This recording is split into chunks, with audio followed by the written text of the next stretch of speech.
მოგესალმებით მეგობრებო, დღეს შაბათი დღეა, შესაბამისად იმედის კლინიკა პირდაპირ ეთერში იწყებს მუშაობას. ეს გახლავთ სამედიცინო რადიო გადაცემა, რომელსაც სერგო კობოლა უძღვები და დღეს ჩვენ უახლოესი 9 საათის განმავლობაში ვფიქრობ ძალიან საინტერესო და აქტუალურ საკითხზე ვისაუბრებთ. აქვე ანონსის სახით გეტყვით, რომ დღეს ჩვენი საუბრის ინტერესის სფერო, მოდით ასე ვთქვათ, გახლავთ ოტორინოლარინგოლოგია, ანუ ყელყურცხვირი და საკმაოდ ხშირი პრობლემა, რაც ხდება შესაბამისი კონტინგენტის პაციენტში. თქვენ შეგიძლიათ ჩვენს საუბარს, ჩვენს დიალოგს სტუმართან შემოუერთდეთ აქტიურად. ამისთვის ორი ხერხი არსებობს. პირველ რიგში ეს არის ტელეფონი, ნომრებს შეგახსენებთ 291 11 92 11 ამ ნომრების საშუალებით შეგიძლიათ დარეკო სტუდიაში და თემიდან გამომდინარე, ან თემასთან ახლო მყოფი კითხვები დაუსვა ჩვენ სტუმარს. შეკითხვების გამოგზავნა ასევე შეგიძლიათ იმედის კლინიკის Facebook-ის გვერდის საშუალებით, მისამართზე იმედის კლინიკა რადიო იმედი, ხოლო ის კითხვები, რომლებიც ასე თუ ისე შესაბამისი პროფილის ექიმს ეკუთვნის და დასმული იყო ჩვენს Facebook-ის გვერდზე, ადრე ან გადაცემის ანონსის შემდგომ, აუცილებლად გაჟღერდება გადაცემის ამ თუ იმ ნაწილში. მას რამდენიმე წამში მივესალმოთ დღევანდელ სტუმარს და კონკრეტულად გავშიფროთ თუ რა საკითხის ირგვლივ აიგება დღევანდელი გამოშვება.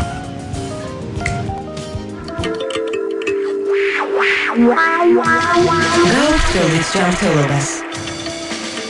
იმედის კლინიკა ღია ყოველდღე. მაშინ მეგობრებო, დღეს ჩვენი სტუმარი გახლავთ ავერსის კლინიკის ოტორინოლარინგოლოგი, მედიცინის დოქტორი ქალბატონი შორენა ციკლაური, ხოლო თემა კი შემდეგი ცხვირის პოლიპი. თავდაპირველად ვისაუბრებთ თუ რა არის პოლიპი, შემდგომ ვისაუბრებთ აუცილებლად რას წარმოადგენს ცხვირის ლორწოვანი გარსის და ცხვირის დანამატი გარსების პოლიპი. რატომ ვითარდება ეს პრობლემა, რამდენად აქტუალურია ზოგადად შესაბამისი პროფილის პაციენტებში, რა მიზეზები და ხელშემწყობი ფაქტორები აპირობებს ამ დაავადების განვითარებას, პოლიპის გამოვლინების თავისებურება, როგორ უნდა მივხვდეთ, რომ რაღაც პრობლემა არსებობს ცხვირის ლორწოვან გარსში და მის დანამატ წიაღებში, როდის და ვის უნდა მიუმართოთ, რა დიაგნოსტიკა ტარდება ამ დროს და რაც მთავარია, მკურნალობის და პროფილაქტიკის რჩევებია. ეს ზოგადი ჩონჩხი, მოდით ასე ვთქვათ, დღევანდელი გამოშვებისა. დიდ მადლობას გადავუხდით დღევანდელ სტუმარს, გამარჯობა ქალბატონი შორენა და მე იმედი მაქვს თქვენი დახმარებით ძალიან ბევრ კითხვაზე გავცემთ პასუხს. გამარჯობა ბატონო სერგო, მოგესალმებით, მივესალმები ჩვენს მსმენელს. ქალბატონი შორენა, მოდი თავდაპირველად, რა თქმა უნდა, განმარტოთ რა დაავადებაზე ვსაუბრობთ. რა არის პოლიპი ზოგადად და კონკრეტულად რა არის ცხვირის ლორწოვანი გარსის და მისი დანამატი წიაღების პოლიპი და რამდენად აქტუალურია ეს საკითხი შესაბამისი პროფილის ექიმთან.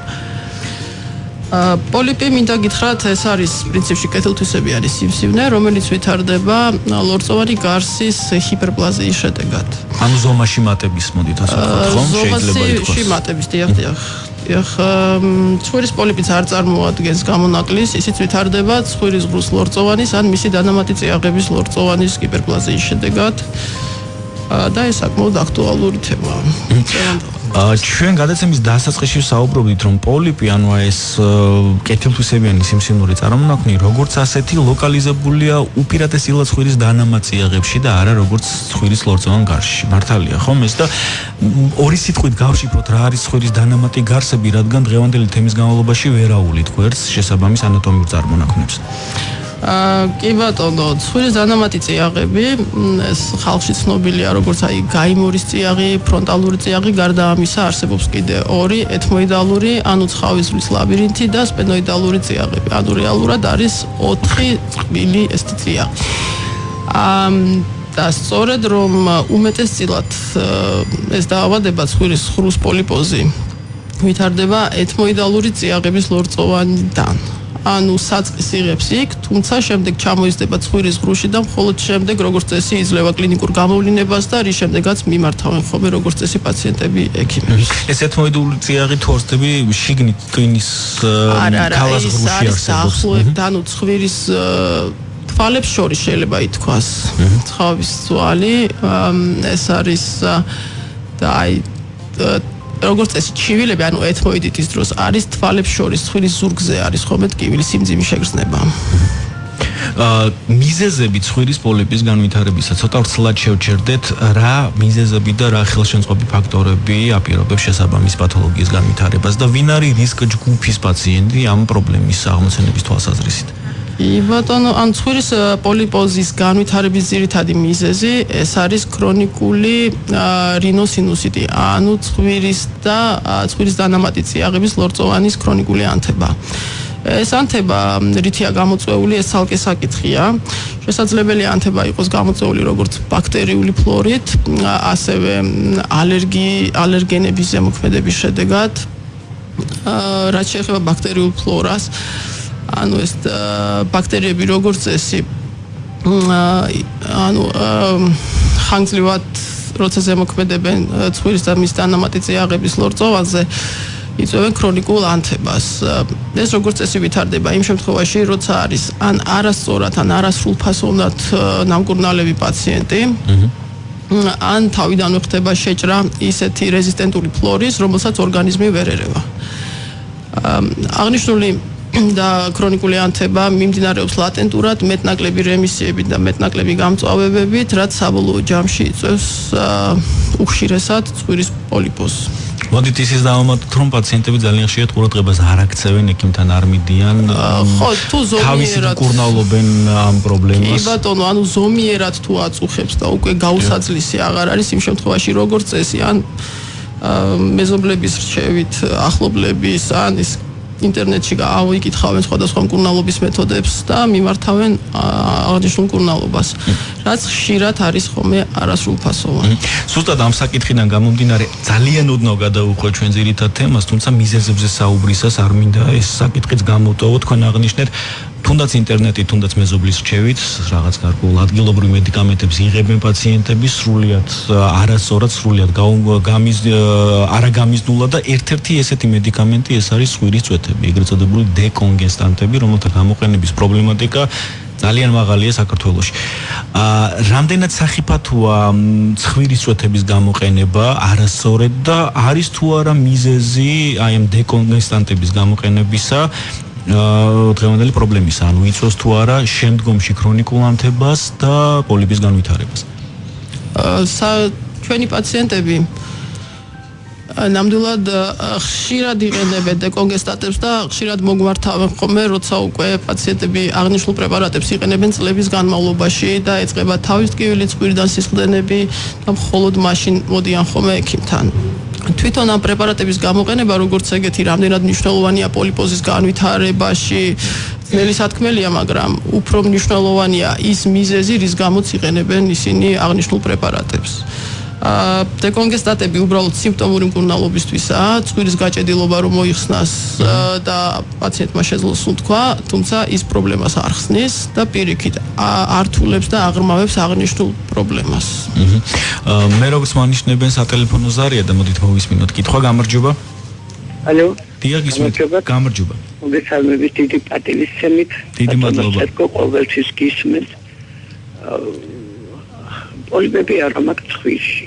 წელში გლანდები ამოჭრილი მაქვს და ამ ბოლო დროს დამეწყო ყელის ტეხვითი ტკივილი და ახლა უკვე ერთი კვირაზე მეტია მიშრება ყელი ღამე, მხოლოდ ღამე და პირი უფრო ნაკლებად და უფრო მეტად ყელი მიშრება და მეშინია მე ინვალიდი ვარ და სასწავლებლად ვერ გავდივარ. დიაბეტის გამო ხომ არ მიშრება ყელი და მადლობთ, ერთი წუთით არ დაკიდოთ ყურმელი, რაიმე კითხვა გვექნება თუ არა მსმენელთან თუ შეგვიძლია დავემშვიდობოთ მას და გავცეთ პასუხი.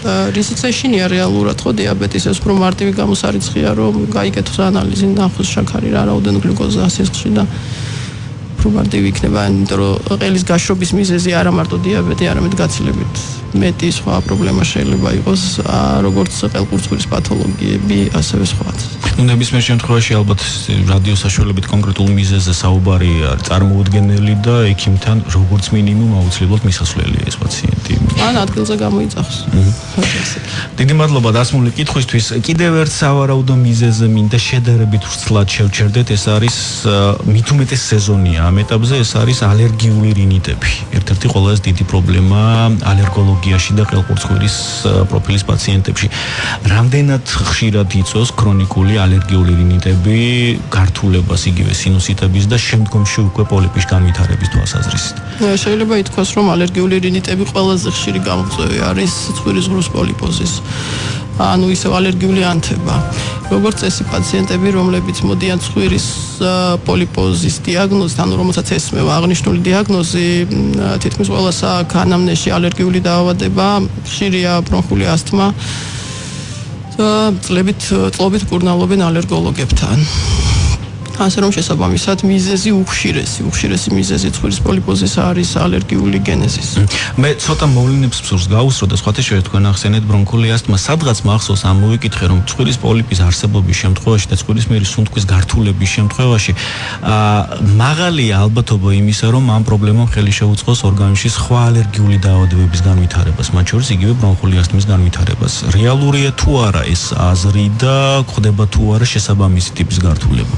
რეალურად პირველი წინდი რომელი უსწრებს ძნელი სათქმელია, თუმცა რა თქმა უნდა ცხვირის სუნთქვის გაძნელებამ შესაძლებელია გამოიწვიოს აღნიშნული პრობლემა და ზოგადად სასუნთქის სისტემის სხვადასხვა დაავადებები, გულსისხლძარღვთა სისტემის დაავადებები.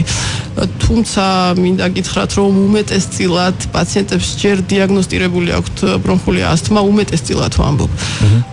კურნალობენ ისინი და მხოლოდ შემდეგ უვითარდებათ მათ ეს ცხვირის სუნთქვის გაძნელება და მხოლოდ შემდეგ არის ხოლმე რომ პოლიპოზის დიაგნოზი ესმევათ. როგორც წესი სავარაუდოდ ვერ გეტყვით წინასწარ, ანუ პირველი რომელი ვითარდება, მაგრამ ცხვირი და სუნთქვის გაძნელებამ შესაძლებელია რა თქმა უნდა გამოიწვიოს და სხვადასხვა პრობლემები სასუნთქის სისტემის მხრივ.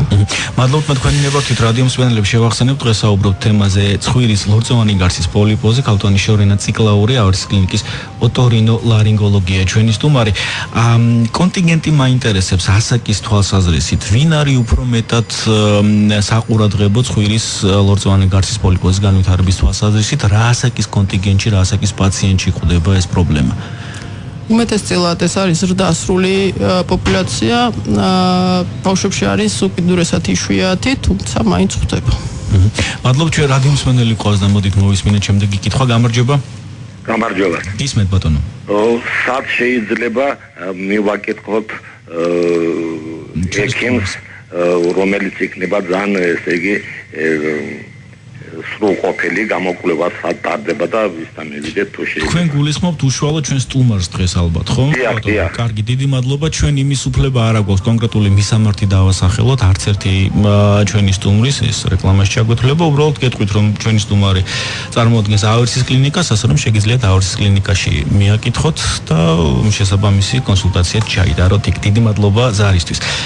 ჩვენ დაახლოებით 3-4 წუთი გვაქვს დარჩენილი გადაცემის პირველი ნაწილის დასრულებამდე. კლინიკური სურათი რა არის საყურადღებო? თუ გავითვალისწინებთ იმას, რომ ცხვირის პოლიპოზი პრაქტიკულად ყოველთვის ვითარდება პირველადი დაავადების ფონზე და ეს არის ქრონიკული ანთებითი პროცესი ცხვირის ლორწოვან გარსში და სინუსებში, შესაბამისად ამ უკანასკნელის კლინიკური სურათი ძალიან გადაჯაჭვული იქნება პოლიპის კლინიკურ გამოვლინებასთან. რას უნდა მიექცეს ყურადღება? სად უნდა ჩაიჭიროს პაციენტმა საინტერესო სიმპტომატიკა და დროულად მიაკითხოს ექიმს? ზოგადად ცხვირის ძირითადი ფუნქცია ეს არის, რომ ადამიანმა უნდა ისუნთქოს და შევიგრძნოთ ყნოსვა. და ყნოსვა, რა თქმა უნდა, სწორედ აღნიშნეთ. პოლიპოზი თავიდან სანამ დაიწყებს ცხვირის სუნთქვის გაძნელებას, პირველ რიგში როგორც წესი პაციენტები აღნიშნავენ, რომ მათ თანთანობით უკვე იწდება ყნოსვა. სწორედ და იმიტომ, რომ იმ ლოკალიზაციით, საიდანაც იზრდება პოლიპები, იქ არის აღმოსავი არე, იქ არის სწორედ ის რეცეპტორები, რომლებიც შეიგრძნობენ სულს.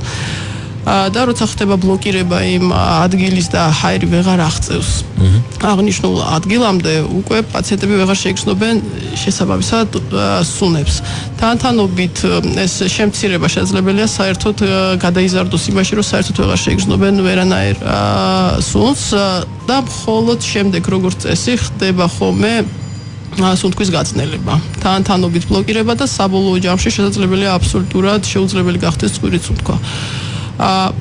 თუმცა შესაძლებელია ცხვირის პოლიპოზი ისე იყოს, რომ ყნოსვას არაფერი არ დაემართოს. ამიტომ ნებისმიერი ჩივილებით, რაც შეეხება ცხვირის სუნთქვას, ჯობია მიმართოს ექიმს პაციენტმა. დიაგნოსტირება არის ძალიან მარტივი, ანუ საკმარისია ცხვირში ჩახედვა როგორც წესი, თუმცა შესაძლებელია თუ ეჭვი გვაქვს პოლიპზე და ვიზუალურად ეს თვალით ვერ ვხედავთ და არის სხვადასხვა ინსტრუმენტული გამოკვლევები, არსებობს ენდოსკოპი. რომლის საშუალებითაც შესაძლებელია უფრო სიღრმეში და უფრო ხარისხიანად მოხდეს ცხვირის ღრუს დათვალიერება და იქ პრობლემის ნახვა. ნატაშორონა, ისეთი სიმპტომები, როგორიც არის, სიტყვაზე ვთქვათ, ტკივილი, უსიამოვნო შეგრძნება ცხვირის და მისი დანამატიარეების მიდამოში, ან სპეციფიური გამონადენი ცხვირის ღრუდან ამდენად დამახასიათებელია პოლიპისთვის. ზოგადად ადამიანები ცხვირიც უთქვა რომ უჭირს ყოველთვის ამბობენ რომ მოდიან ექიმთან და ამბობენ ცხვირში მაქვს პოლიპები, თუმცა ყოველთვის პოლიპი არ არის. Რა თქმა უნდა, ცხვირიდან გამონადენი სიმძიმის შეგრძნება, ჰაერის უკმარისობა, ადვილად დაღლა, ანუ ეს ზოგადი ჩივილები, რომლებიც შესაძლებელია იყოს პოლიპოზის მიზეზით, ან შესაძლებელია სხვა მიზეზით. ესე კონკრეტულად ვერ გეტყვით. დიდი მადლობა. მე მანიშნებე პატარა სარეკლამო ჭრილის დროა ჩვენს გადაცემაში, შემდგომში განვაგრძობთ საუბარს. პირველ რიგში, რა თქმა უნდა, განვიხილავთ იმ შეკითხვებს, რომლებიც Facebook-ის საშუალებით იყო მოსული, არ გემშვიდობებით. გაურთქილდით ჯანმრთელობას. იმედის კლინიკა ღია ყოველდღე. მას გრძელდება იმედის კლინიკა მეგობრებო, დღეს ჩვენი სტუმარია ქალბატონი შორენა ციკლაური, ჩვენ ვაგრძელებთ ძირითად თემას, თუმცა ქალბატონი შორენა რამდენიმე შეკითხვაა და მოდით ამ კითხვებსაც გავცეთ პასუხი აუცილებლად. ძალიან მაწუხებს ცხვირში შეკრულობა, უკვე დაახლოებით 3 წელია, რომ არ ჩავიწვეთო ნაფთიზინი, ვერაფრით ვერ ვიხსნით. დღეში ზოგჯერ 10ჯერ მაინც მჭირდება ჩაწვეთება. ძალიან დავიტანჯი, არსებობს თუ არა რაიმე საშველი ჩემი პრობლემისთვის. დიახ, ნაფთიზინიც, როგორც უკვე აუნიშნეთ, არის ერთ-ერთი პრეპარატი, რომელიც შედის იმ კატეგორიის პრეპარატებში, რომლებიც ავიწროებენ ადგილობრივად სიზარღვებს, ეს არის ცხვირის სუნთქვის გაუმჯობესების მიზნით. თუმცა, ხო გეუბნებით, ეს არის დროებითი, მხოლოდ სიმპტომური და რეალურ პრობლემას ის არ ხსნის. ძალიან მოკლედ რომ აგიხსნათ, ანუ რა მექანიზმით ხდება ამ პრეპარატზე მიჩვევა. ჩაწვეთების შემდეგ სიზარღვები რომ ვიწროვდება, ცხვირის ღრუს ლორწოვანის უჯრედები განიცდიან შიმშილს რეალურად, ანუ სისხლი რომ აღარ მიეწოდებათ. მოთხოვნა არის, თუმცა პრეპარატის გამო სიზარღვები შევიწროებულია და შესაბამისი რაოდენობით სისხლი ვეღარ მიეწოდებათ. როდესაც ხდება ამ პრეპარატის მოქმედების გადასვლა, ანუ ორგანიზმში ირთვება ის მექანიზმები, რომ ეს მშიერი უჯრედები დაანაყროს, შესაბამისად სიზარღვები 2-3-ჯერ უფრო მეტად ფართოვდება, რომ მეტი სისხლი მიაწოდოს, რომ დროულად მოხდეს კვება აღნიშნული უჯრედების, ამ დროს ცხვირი შუქდება, შიგნიდან კიდევ უფრო რთულდება ცხვირის სუნთქვა, ადამიანი იძულებულია ისევ ჩაიწვეთოს და ეს მანკიერი წრე ვითარდება და ხდება დამოკიდებულება აღნიშნულ პრეპარატებზე. ანუ ეს ეხება არა მარტო ნაფთიზინს, არამედ ნებისმიერ ამ ჯგუფის პრეპარატებს. რეალურად უნდა მოხდეს გადაჩვევა, თუმცა ინახოს რა მიზეზით დაიწყო ადამიანმა, პაციენტმა აღნიშნული პრეპარატის გამოყენება და ის მიზეზი უნდა აღმოიფხვრას. თავიდან ვცდილობთ ხოლმე რომ მედიკამენტების საშუალებით გადავაჩვიოთ, რა თქმა უნდა დაგვეხმაროს პაციენტი და თუ შესაძლებელი, როცა აღარ არის შესაძლებელი მედიკამენტოზურად, შემდეგ უკვე ქირურგიულ მეთოდებს მივმართავთ. თუმცა აუცილებლად უნდა გაანებოს თავი, ვინაიდან ამას მოყვება მე ცხვირიდან სისხლდენები და ზოგადად აღნიშნული პრეპარატები ავიწროებს არა მარტო ცხვირის სიზარღვებს, არამედ შესაძლებელია თავის ტვინის სიზარღვების შევიწროებაც გამოიწვიოს და შესაბამისად თავის ტკივილები და ბევრი სხვა პრობლემა. დიდი მადლობა. შემდეგი კითხვა, ცხვირიდან ხშირად მიტყდება ხოლმე სისხლდენა, იქიმთან ვიყავი და ვერაფერი გამიგო, ვიზუალურად არანაირი პრობლემა არ არსებობს, რომ მირჩიეთ რა გამოკლება ჩავიტარო და როგორ უნდა მოიქცე ამ დროს. თუ გააჩნია საიდან არის სისხლდენა, თუ წინა ნაწილიდან, ან როგორც წესი ცხვირიდან სისხლდენა, უხშირესად არის ხოლმე ეს კისელბახის ზონა ქვია, ეს არის კიდეზე წინა ნაწილში. სასურველია ალბათ პაციენტი მივიდეს, როდესაც სისხლდენა აქვს იმ დროს და არა მოგვიანებით, როცა უკვე დეფექტი ლორწოვანზე აღარ არის, თუ ვიზუალურად ვერ ხერხდება ნახვა იმ ადგილის, რომელიც არის სისხლდენის მიზეზი. სავარაუდოდ ცუდი არ იქნება, რომ გადაიღოს თავის ტვინის მაგნიტური კვლევა, ბირთვულმაგნიტური კვლევა წარმოოს და შემდეგ უკვე თუ მიზეზი ვერ ინახა, ანუ მხოლოდ და მხოლოდ ფერე სიმპტომურად ამ სისხლი წამოვა უნდა შეაჩერო და ეცადო რომ არ განმეორდეს მედიკამენტების საშუალებით ან თვითონ დაიცვას ესა თუ ის რეჟიმი. ნებისმიერ შემთხვევაში შეჯერობით კვლევა ჩასატარებელია და სანახავია. ჯერჯობია მივიდეს აქტიურ პერიოდში, ანუ როცა სისხლდენა აქვს, მაშინ მივიდეს ხელყურის ექიმთან. სურდოს დროს რამდენად მისაღებია ცხვირში სპირტის ჩაწვეთება, მეზობელმა მირჩია, კარგად ხსნის ამ პრობლემას. ესეთი შეკითხვა ზოგადად ექიმები არ ვიყენებთ სპირტს ცხვირში ჩასაწვეთებლად.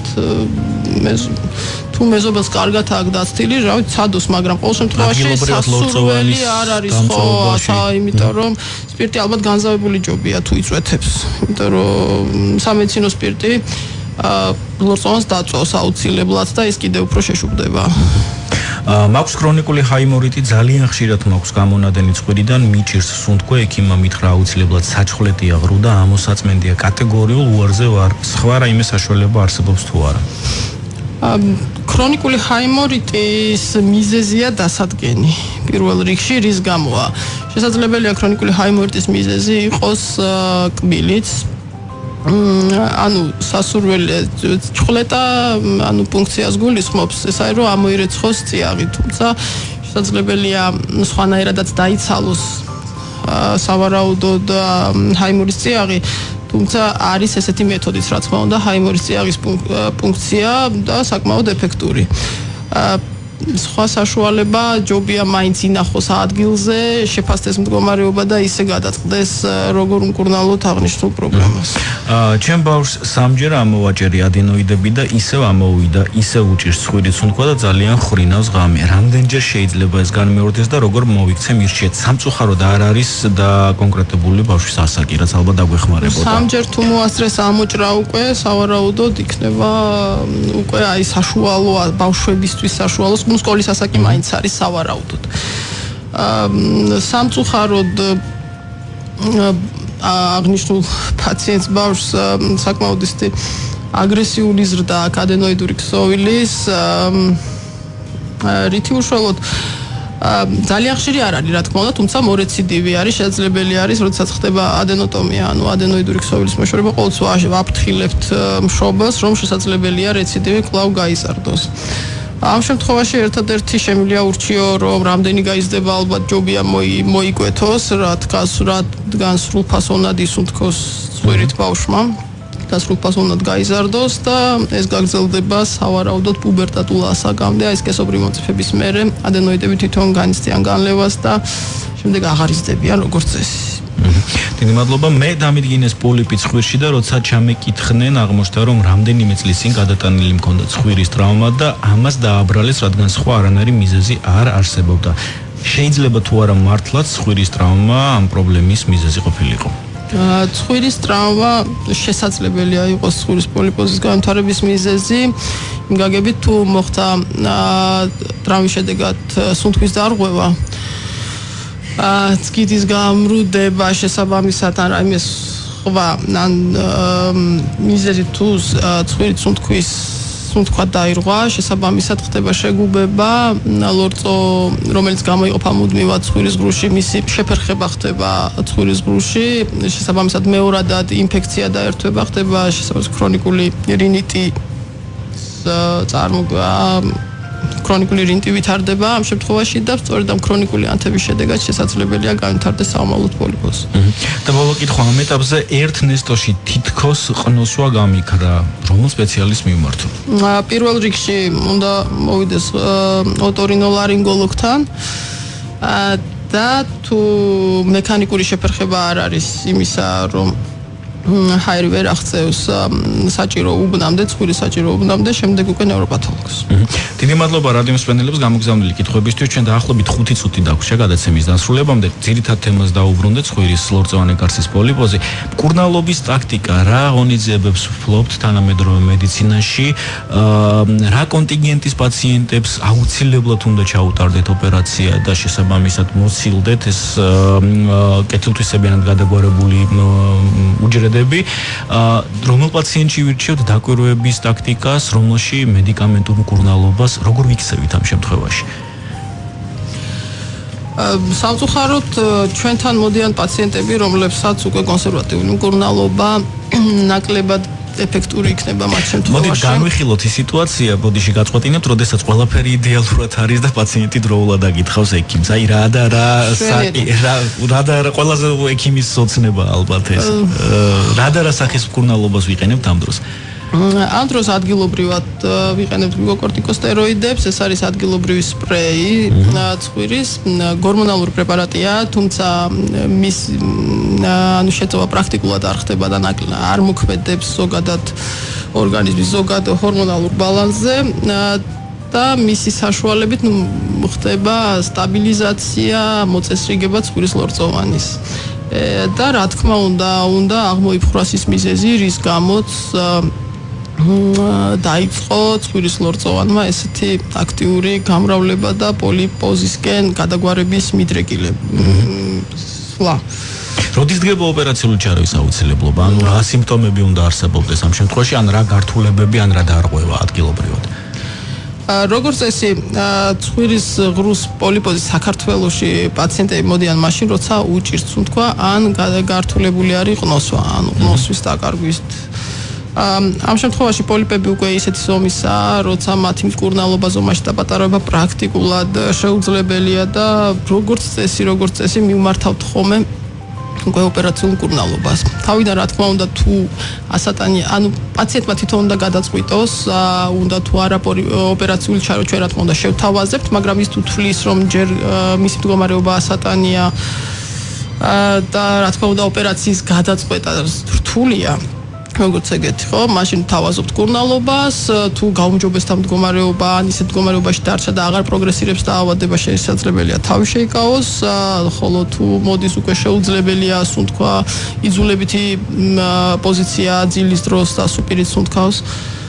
მაგ შემთხვევაში უკვე რა თქმა უნდა თვითონ გვეხვეწება ოპერაცია გამიკეთეთ და საკმაოდ ისეთი ეფექტური ოპერაცია, ადამიანი ვერ სუნთქავს ცხვირით და პოსტოპერაციულად ტამპონებს რომ ამოიღებს ცხვირის ღრუდან და უცბად ჩაისუნთქავს და რაღაც ამბობენ რომ მეორეჯერ დაიბადე. ალტაშერო, რა მინდა გითხოთ, თუ გავითვალისწინებთ იმას რომ ცხვირის პოლიპი ვითარდება იმ საფუძველზე, რაც მან იქ არსებობდა ადგილობრივად, ანუ ეს არის ქრონიკული პროცესი, ქრონიკული ანთებითი პროცესი დანამატი გარსის წიაღებში. ჩვენ ეს პროცესი ვრჩება ოპერაციის შემდგომ, ხომ? ამას ვერაფერს ვერ უშვებით.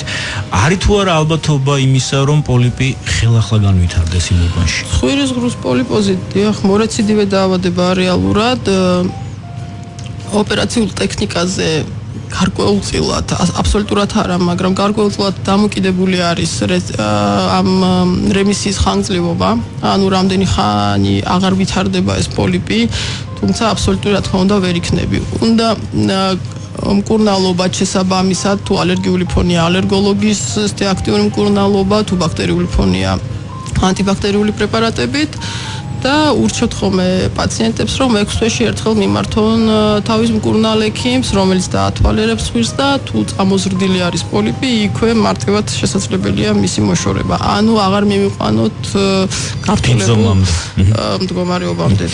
დიდი მადლობა და ბოლოს დაახლოებით 20 წამი არის გადაცემის დასრულებამდე დარჩენილი პროფილაქტიკური რჩევები. ძალიან მოკლედ, როგორ უნდა მოიქცეს პაციენტი? ეს არის ცხოვრების ჯანსაღი წესი, მაქსიმალურად მოვერიდოთ გამღიზიანებლებს, ქიმიკატებს, თუ ალერგიული პრობლემები გვაქვს, მივმართოთ ალერგოლოგს, უმკურნალოთ და დროულად მივმართოთ ზოგადად ექიმს. ძალიან დიდი მადლობა. მეგობრებო, მე შეგახსენებთ დღეს ჩვენ საუბრობთ თემაზე ცხვირის ლორწოვანი გარსის პოლიპოზი, ავერსის კლინიკის ოტორინოლარინგოლოგი, მედიცინის დოქტორი ქალბატონი შორენა ციკლაური იყო ჩვენი სტუმარი. მადლობას გადაგიხდით საინტერესო საუბრისთვის. დიდი მადლობა მოწვევისთვის. ჩვენ დაგემშვიდობებით, ერთმანეთს უკვე მომავალ კვირაში შევხვდებით. ნახვამდის. ავერსი გისურვებთ ჯანმრთელობას და სულიერ სიმშვიდეს. ავერსი იმედის კლინიკის სპონსორი.